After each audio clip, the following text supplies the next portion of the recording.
Welcome Tamil stocks. Friends, மே 21 புதன்கிழமை இன்றைக்கி market update பார்த்துடலாம். சென்செக்ஸ் வந்து 872 புள்ளி இறங்கி கிட்டத்தட்ட 1% இறங்கி 81,186 க்ளோஸ் ஆகிருக்கு. நிஃப்டி 50 261 புள்ளி இறங்கி 24,683 க்ளோஸ் ஆகிருக்கு. நிஃப்டி பேங்க் 543 புள்ளி அதுவும் 1% இறங்கியிருக்கு. 54,877 க்ளோஸ் ஆகிருக்கு. சிங்கப்பூரில் ட்ரேட் ஆகிற நம்மளோட கிஃப்ட் நிஃப்டி 34 புள்ளி அதிகரித்து 24,808 இருக்குது. அப்புறம் வந்து வெளிநாட்டு முதலீட்டாளர்கள் வந்து 10,016 கோடிக்கு விற்றுருக்குறாங்க. மிகப்பெரிய செல்லிங். ரொம்ப கவனமாக இருக்கணும். அவங்களோட ட்ரெண்டு மாறுற மாதிரி தெரியுது. இப்போ வந்து ஓவர் வேல்யூவாக இருக்க ஸ்டாக்கை வந்து வாங்குறதுக்கு முயற்சி பண்ணாதீங்க, கவனமாக இருங்க.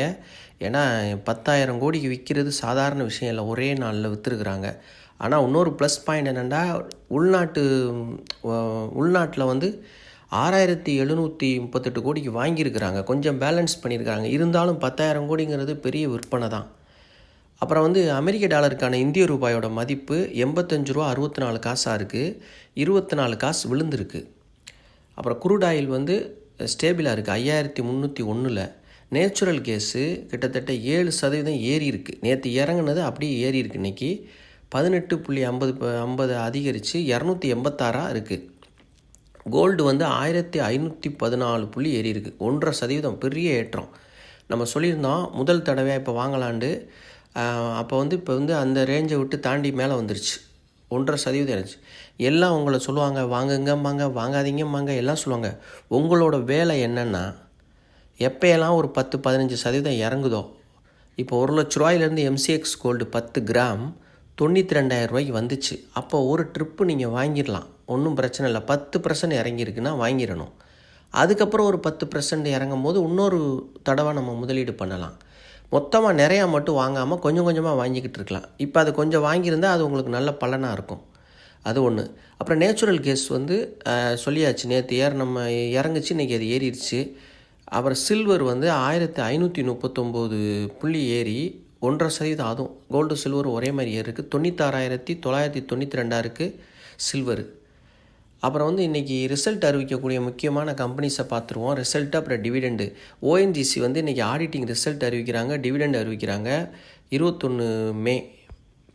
அப்புறம் வந்து power finance Q4 result auditing result அறிவிக்கிறாங்க, டிவிடெண்டும் கூடவே அறிவிக்கிறாங்க. மேன்கைண்ட் ஃபார்மா ஆடிட்டிங் ரிசல்ட் மட்டும் இன்றைக்கி அறிவிக்கிறாங்க, Q4 result. NTPC green energy 21 May auditing result அறிவிக்கிறாங்க. Rail Vikas Nigam limited auditing result அறிவிக்கிறாங்க, கூடவே டிவிடெண்டும் அறிவிக்கிறாங்க, Q4 result. IndusInd bank auditing result அறிவிக்கிறாங்க, டிவிடெண்ட் அறிவிக்கிறாங்க, Q4 result 21 May. Tata motor demerger பற்றிய சில விஷயங்களை பார்க்கலாம். டாடா மோட்டார் வந்து கடந்த மார்ச் மாதத்தில் அறிவிச்சிருந்தாங்க, டாடா மோட்டார்ஸை வந்து 2 பகுதியாக பிரிக்க போகிறதா அறிவிச்சிருந்தாங்க. அப்போ வந்து 2 பிரிவுகளாக ஏன் பிரிக்கிறாங்க அப்படின்னு நம்ம கேட்டோம்னா, ஒவ்வொரு வணிகத்திற்கும் தனித்தனி கவனம் செலுத்தலாம் அப்படின்னு நினைக்கிறாங்க. அதை இன்னும் மேம்படுத்தலாம் அப்படின்னு. ஆனால் அது உண்மை தான். ஏன்னா 2 ஒன்றா இருக்கும்போது நமக்கு எது என்ன நடக்குதுன்னு தெரியாது. இதுனா தனித்தனியாக பிரிச்சுட்டா அது நமக்கு கிளாரிஃபிகேஷன் கிடச்சிரும். ஓகே, எப்படி பிரிக்கிறாங்க அப்படின்னு பார்த்தா, TMPV Tata motor passenger vehicle, 2வது TMCV Tata motor commercial vehicle. Tata motor நீங்கள் வச்சுருக்க ஷேரை இந்த 2 ஷேராக பிரிச்சுருவாங்க. தனித்தனியாக கவனம் செலுத்துறதுக்காக பிரிக்கிறாங்க. அதுதான் நோக்கம். இப்போ டாடா மோட்டார்ஸ் உங்கள் கையில் ஒன்று இருக்குது அப்படின்னு சொன்னால், டாடா மோட்டாருக்கு ஒரு TMCV Tata motor commercial vehicle ஒன்று கிடச்சிரும். TMPV Tata motor passenger vehicle. அதில் என்னென்ன இருக்கும்னு கேட்டால், மின்சார வாகனங்கள் மற்றும் ஜாகுவார் லேண்ட் ரோவர் உள்ளிட்ட பயணிகள் வாகனங்கள் ஃபுல்லாக இருக்கும். நம்ம பயணம் செய்கிற வாகனங்கள் பூரா TMPVயில் வந்துடும். அது ஒரு ஷேரு. இன்னொரு ஷேர் வந்து TMCV Tata motor commercial vehicle. ட்ரக்குகள் மற்றும் பேருந்துகள் போன்ற வணிக வாகனங்கள் வந்துடும். உங்களுக்கு ஈஸியாக போயிடும். டாடா மோட்டார்னு ஒன்று வச்சுருக்கீங்க, இப்போ அது எல்லாம் உள்ளே இருக்குது. 2ஆக பிரித்து கையில் கொடுக்குறாங்க உங்களுக்கு. இந்தாங்க, இது ஒன்று வச்சுக்கோங்கண்டு. ஆனால் 2ம் வந்து எதிர்காலத்தில் வேல்யூஷன் கூடும்போது உங்களுக்கு நல்ல ஒரு ப்ராஃபிட் கிடைக்கிறதுக்கு வாய்ப்பு இருக்குது. இன்னும் பங்கு வந்து விலைகளும் ஏற வாய்ப்பு இருக்குது. ஏன்னா தனித்தனியாக பிரிக்கும்போது இன்னும் நிறையா வாங்குவாங்க மக்கள். அந்த மாதிரி ஒரு இதில் ஒரு ப்ளஸ் பாயிண்ட் இருக்குது. அப்புறம் NCLT நேஷ்னல் கம்பெனி லா ட்ரிபுனல் தேசிய நிறுவன சட்ட தீர்ப்பாயம் இது மூலமாக தான் பிரிக்க போகிறாங்க, செயல்படுத்தப்படுத்த போகிறாங்க இந்த மெர்ஜரை. சரி, பிரித்தலின் நோக்கம் வந்து ஒவ்வொரு நிறுவனத்தின் பொறுப்பு மேம்படுத்தப்படும்னு சொல்லி அவங்க கம்பெனி சொல்கிறாங்க. டாடா மோட்டார் வந்து மெர்ஜரில் ஜூலை 1 நிர்ணயிக்கப்படும்னு சொல்லியிருக்கிறாங்க. நான் கவனமாக வச்சுக்கோங்க, ஜூலை 1 நிர்ணயிக்க போகிறாங்க. அப்புறம் அக்டோபர் 2025 அது அமலுக்கு வந்துடும் சொல்லி CFO பாலாஜி சொல்லியிருக்கிறாரு. அதனால் டாடா மோட்டார் வச்சுருக்கவங்களுக்கு வேறு ஏதாவது சந்தேகம் இருந்தால் கேட்கலாம். இதுதான் அதோட கிளாரிஃபிகேஷன். ஓட்டிங் ஷேர்னால் என்ன அப்படின்னு சொல்லி நம்ம சப்ஸ்கிரைபரு நண்பர் ப்ளூ டிசைனர் அப்படிங்கிற ஐடியிலேருந்து கேட்டிருக்கிறாரு. இது வந்து அவருக்கு மட்டும் இல்லை, மற்ற பங்கு சந்தையில் உள்ள எல்லாருக்குமே கண்டிப்பாக தெரிஞ்சுக்கிறக்கூடிய விஷயம். நம்ம சில சமயங்களில் பார்த்துருப்போம், நமக்கு வந்து நம்ம வச்சுருக்க பங்கோட இதுலேருந்து மெசேஜ் வரும் இமெயிலில். அதில் வந்து ஓட்டிங் அப்படின்னு வரும், நீங்கள் கலந்துக்கங்கன்னு வரும். நம்ம அதை பெரும்பாலும் பார்க்க மாட்டோம். அந்த மாதிரி சூழ்நிலையில் இதை நீங்கள் தெரிஞ்சுக்கிறது ரொம்ப ரொம்ப முக்கியம். இப்போ வந்து சந்தை ஒழுங்குமுறை நிறுவனமான செபி சந்தையில் பட்டியலிடப்பட்ட நிறுவனங்களில் வருடாந்திர கூட்டத்தை நடத்த வேண்டும்னு சொல்லியிருக்கு.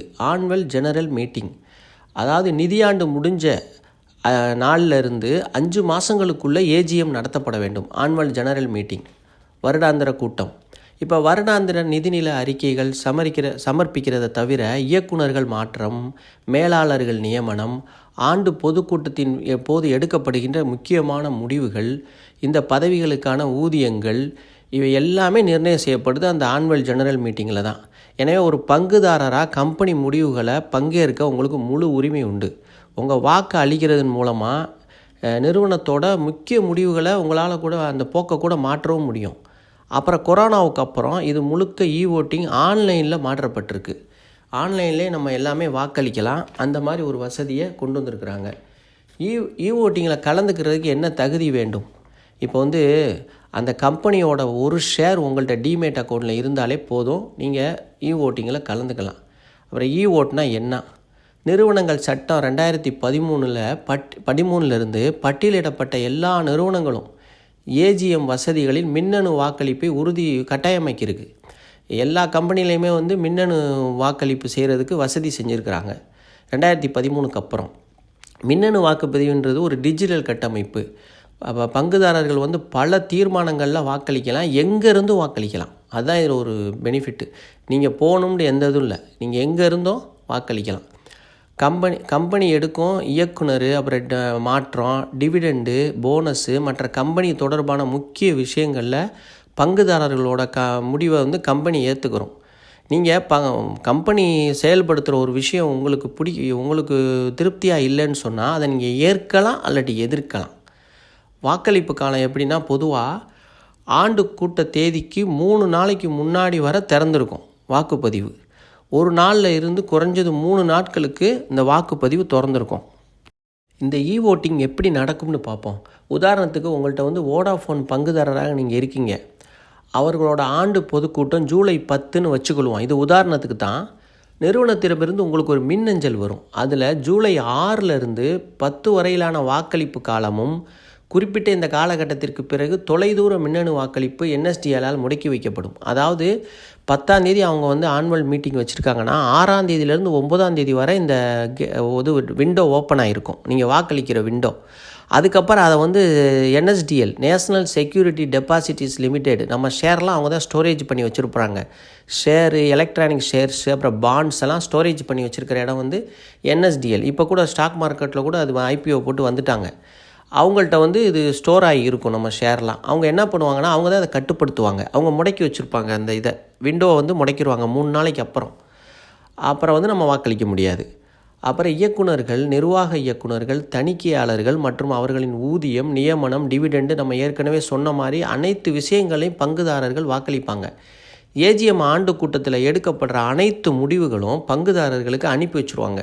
எல்லாமே உங்கள் இமெயிலுக்கு வரும். நீங்கள் அதை பார்ப்பீங்க, பார்க்காம கூட இருப்பீங்க. ஆனால் நிறையா வந்திருக்கும் உங்களுக்கு இமெயில். அது மாதிரிலாம் இது அந்தந்த வலைத்தளத்திலும் பார்த்து தெரிந்து கொள்ளலாம். அவங்க வெப்சைட்லேயும் போய் நம்ம இதை பார்த்து தெரிஞ்சுக்கலாம். நமக்கும் அவங்க அனுப்பியும் வைப்பாங்க, நம்ம பங்குதாரராக இருந்தால்.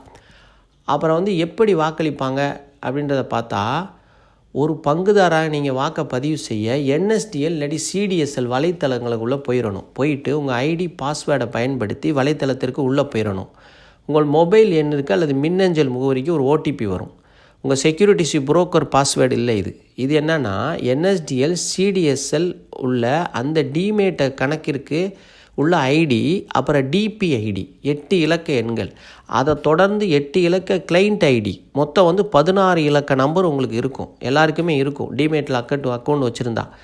அது CDSLுடன் டிமேட் பங்கை வைத்திருப்பவர்களுக்கு 16 இலக்க எண் இருக்கும்.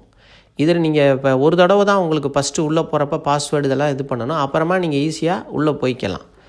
போய் நீங்கள் வந்து இப்போ ஏற்கனவே நீங்கள் பதிவு செஞ்சு வச்சுருந்தீங்கன்னா பாஸ்வேர்டு டைப் செஞ்சாலே வலைதளத்திற்குள்ளே போயிடலாம். போயிட்டு உள்ளே சென்றவுடன் உங்களுக்கு வந்து உதாரணத்திற்கு உங்கள்கிட்ட வோடாஃபோன் இருக்குதுன்னு சொன்னால் வோடாஃபோனை வந்து திரையில் காட்டப்படும். நீங்கள் என்ன பண்ணலாம், வாக்களிக்க வேண்டியது தான். அப்போ ஜூலை 6லேருந்து ஜூலை 9 வரைக்கும் உங்களுக்கு வாக்களிக்கிறதுக்கு டைம் கொடுத்துருப்பாங்க, 3 நாளைக்கு. ஏன்னா நம்ம ஜூலை 10ஆம் ஆனுவல் மீட்டிங் நடத்த போகுது. ஆனுவல் மீட்டிங் 10ஆம் நடக்க போகுதுன்னா 6ஆம் தேதியிலேருந்து 9ஆம் தேதி வரைக்கும் உங்களுக்கு வாக்களிக்கிறதுக்கு அனுமதி கொடுத்துருப்பாங்க. அதுக்கப்புறம் ஆனுவல் மீட்டிங்கில் அந்த விவரங்கள்லாம் சொல்லுவாங்க. உங்கள் நீங்கள் வாக்களிச்சிருக்கிறதுல என்ன மாற்றம் ஏற்பட்டுச்சுன்றதை நீங்கள் ஆன்லைன் மீட்டிங்லேயும் பார்த்து தெரிஞ்சுக்கலாம். லைவாக போகும். அது போக வந்து உங்களுக்கு மின்னஞ்சலுக்கும் அனுப்பி வச்சுருவாங்க. இதுதான் இதோட முக்கியமான விஷயங்கள்லாம் நம்ம பார்த்துட்டோம். அப்புறம் வந்து ஏன் வாக்களிக்கணும், நம்ம இது என்ன அவசியம் அப்படின்னு பார்த்தோம்னா, நீங்கள் உங்கள் நிறுவனத்தில் ஒரு பங்கு வச்சுருக்கீங்க. அது லாங் டேர்முக்கு சில பேர் வச்சுருப்பாங்க. அந்த கம்பெனியோட எல்லா விஷயத்துலையும் அவங்க கவனிப்பாங்க. அப்போ அந்த நலனுக்காக இப்போ ஒரு விஷயம் கம்பெனி எடுக்கிறது நியாயமானது இல்லை அப்படின்னு நீங்கள் நினச்சிங்கன்னா உங்களால் என்ன செய்ய முடியும்? கம்பெனி எதிர்த்து ஒன்றும் செய்ய முடியாது. அதுக்கு தான் இந்த வாக்களிப்பு முறை. எப்படி ஒரு நாட்டில் வந்து நீங்கள் முடிவு பண்ணுறீங்க, இந்த அரசாங்கம் தான் ஆட்சி செய்யணும், இந்த எம்எல்ஏ தான் நமக்கு வேணும், இந்த எம்பி தான் வேணும், நீங்கள் எப்படி முடிவு பண்ணுறீங்களோ, மற்றவங்க எல்லாம் சேர்ந்து மொத்தமாக ஓட்டை போடுறோம், ஜெயிக்க வைக்கிறோம். ஆனால் நம்ம முடிவு அதில் இருக்குது. ஆனால் நம்ம முடிவு ஒரு வேளை சாதகமாக அமையலாம், பாதகமாக அமையலாம். பெரும்பான்மையாக ஓட்டு வர்றப்போ அவங்க ஜெயிச்சிடுறாங்க. அதே மாதிரி தான் இதுவும். கம்பெனி எடுக்கிற நியாயமற்ற முடிவுகளுக்கு நீங்கள் எதிர்ப்பாக என்ன செய்ய முடியும்? ஓட்டு தான் போட்டு நீங்கள் அந்த முடிவை மாற்ற முடியும். அப்போ அது உங்கள் கையில் இருக்குது. இந்த வாய்ப்பு உங்களுக்கு கொடுத்துருக்குறாங்க. உங்களுக்கு இதில் என்ன பலன்டா, எதிர்கால கம்பெனியோட நலனை நீங்கள் பாதுகாக்கிறதுக்கு உங்களுக்கு ஒரு பலன் இருக்கும். முதலீட்டாளர்கள் சிறந்த நலனை பேணுவதற்கு இது உதவுது. அப்புறம் நிர்வாக மாற்றங்கள், நிர்வாக பதவிகள், டிவிடெண்டு போன்ற விஷயங்கள் முதலியவற்றை மாற்றுறதுக்கு நீங்கள் வழிவகுக்கும் உங்களோட ஒரு வாக்கு கம்பெனி முடிவை கூட மாற்றலாம், சொல்ல முடியாது. ஏன்னா அது மாதிரி தான் இது. இந்த கேள்வி கேட்டவருக்கு வந்து ரொம்ப நன்றி. நிறையா விளக்கம் சொல்லிட்டோம். இதுக்கு மேலே ஏதாவது கிளாரிஃபிகேஷன் வேணும்னா கேளுங்க, நான் சொல்கிறேன். இதை அவருக்கு புரிஞ்சிருக்குன்னு நம்புகிறேன். கேள்வி கேட்ட சப்ஸ்கிரைபருக்கு மட்டும் இல்லை, அவருக்கும் நன்றி, மற்ற எல்லாருக்கும் மிக்க நன்றி. இவ்வளோ நேரம் பொறுமையாக வீடியோவை பார்த்த அனைத்து நல்ல உள்ளங்களுக்கும், சப்ஸ்கிரைப் செய்து ஆதரவளித்த அனைத்து நல்ல உள்ளங்களுக்கும் மிக்க நன்றி. நான் வந்து இப்போ மலேசியாவில் 6 மாதம் இருந்தேன். இப்போ வேலை முடித்து இந்தியா போகிறேன் லீவுக்கு. அப்போ வந்து இடையில வீடியோ போக முடியுமான்னு தெரியல. அப்படி போட முடியலைன்னா மன்னிச்சுக்கோங்க. நான் வாய்ப்பு கிடைச்சா கண்டிப்பாக போடுறேன் அடுத்தடுத்து. ஓகே, ரொம்ப நன்றி.